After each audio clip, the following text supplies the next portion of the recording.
ça va, un petit peu la pression parce que c'est le premier saut, on ouvre le bal. On est le premier avion, mais bon, premier saut du matin, il fait pas trop chaud, il n'y a pas trop de vent, il y a une petite tendance favorable. On est bien, on est motivé. Il nous tarde d'attaquer, donc là on attaque, on est bien.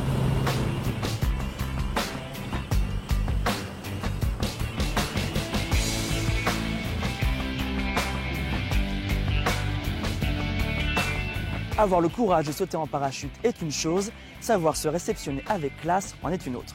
Et bien justement, l'art de l'atterrissage en parachute est devenu une discipline sportive à part entière, c'est ce que l'on appelle le swoop. Bienvenue sur MaTV Toulouse pour découvrir ce nouveau sport extrême.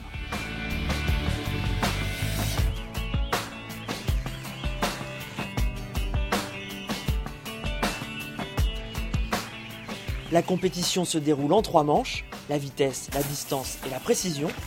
Sur cette dernière épreuve, il faut toucher l'eau au niveau des portes, symbolisées par des bouées, avant d'atterrir sur une cible précise.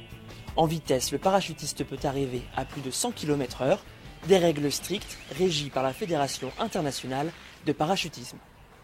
Il faut être concentré depuis les 600 mètres où on commence un petit peu à faire tout notre placement en l'air. Vous voyez, il faut qu'on touche à l'entrée, pas trop. Il faut que l'appui sur l'eau soit très doux, sinon le pied rebondit. Donc il y a beaucoup de choses.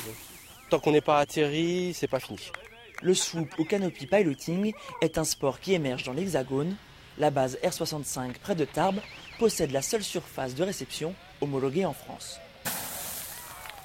Ça existe depuis 1995 aux États-Unis et depuis 2006 environ dans la formation et l'année dernière en compétition en France. Le français a surpris tout le monde et va très vite sur le canopy piloting. Les résultats l'ont montré lors de la dernière Coupe du Monde des Championnats d'Europe.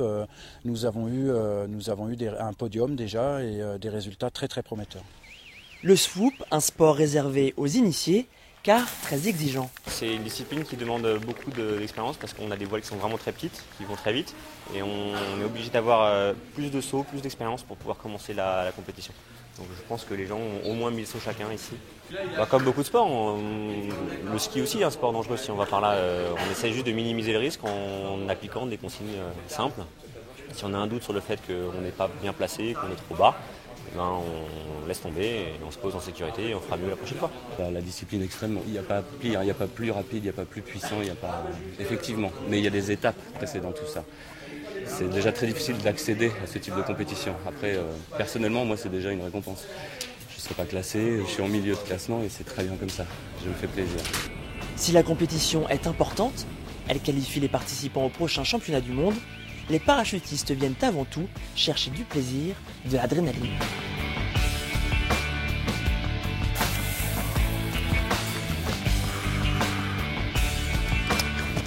Marc, tu te souviens, tu tires sur cette poignée que lorsque tu es sorti de l'avion. Hein. D'accord, ouais, ok, ça marche. Donc pour le swoop, c'est fini. On se retrouve la semaine prochaine pour un autre sport insolite, j'espère. Allez Marc, il faut qu'on y aille là. Ouais, j'arrive.